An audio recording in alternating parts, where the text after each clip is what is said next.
Dumayo pa dito sa Davao City ang magkaibigang sina Erica at Jovi mula sa Santa Cruz sa Davao del Sur upang dumalo sa job fair ng Technical Education and Skills Development Authority o TESDA Davao City District Office. Pareho silang hard on the spot bilang sales associate sa isang mall sa lungsod. Ito ang kauna-unahang trabaho ni Jovi na 20 anyos pa lamang. Nagpapasalamat siya sa TESDA sa oportunidad na makapagtrabaho, lalo na at may pamilya rin siyang sinusuportahan. This is my first time po applying this job, tapos na on the spot po ako for hiring, tapos nakabaw, but thankful po na na-hire po ako on the spot. Nagpapasalamat din sa oportunidad ang kanyang kaibigan na si Erica, na isang senior high school graduate. Aminado siya na natigil ang kanyang pag-aaral dahil din sa iba't ibang pagsubok na kanyang kinakaharap. Kaya umaasa siya na sa pamamagitan ng trabahong ito, makakapag-ipon siya upang maipagpatuloy ang kanyang pag-aaral sa kolehiyo. Bilang panganay na anak, nais din niyang matulungan at masuportahan ang kanyang pamilya.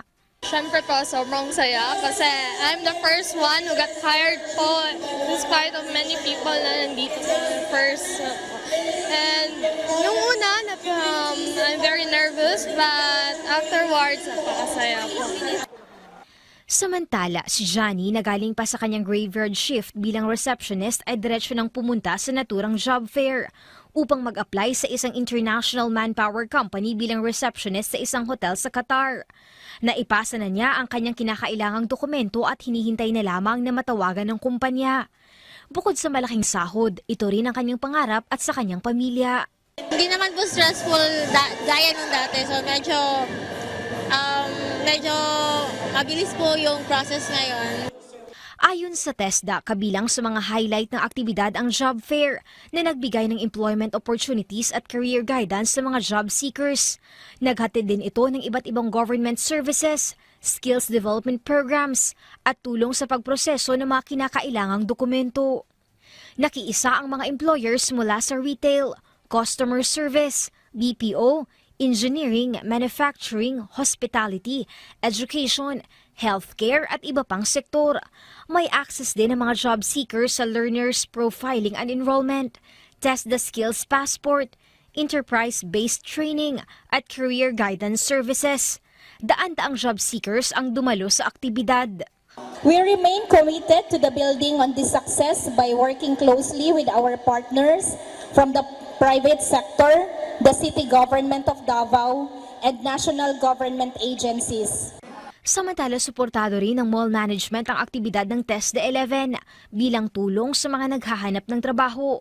Ngayong taon, humigit kumulang 10 job fairs na ang isinagawa sa mall bilang patunay ng kanilang suporta sa mga inisyatiba ng gobyerno. Again, this is not solely for the TESDA agency, but actually the celebration is giving back to all of you. Facilitation na makakuha po kayo ng trabaho.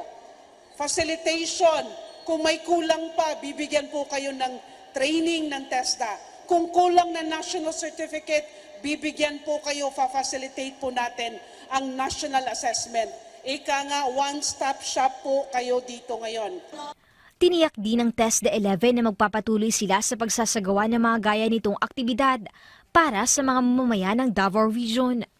Mula dito sa Davao City, Janessa Felix para sa Bayan.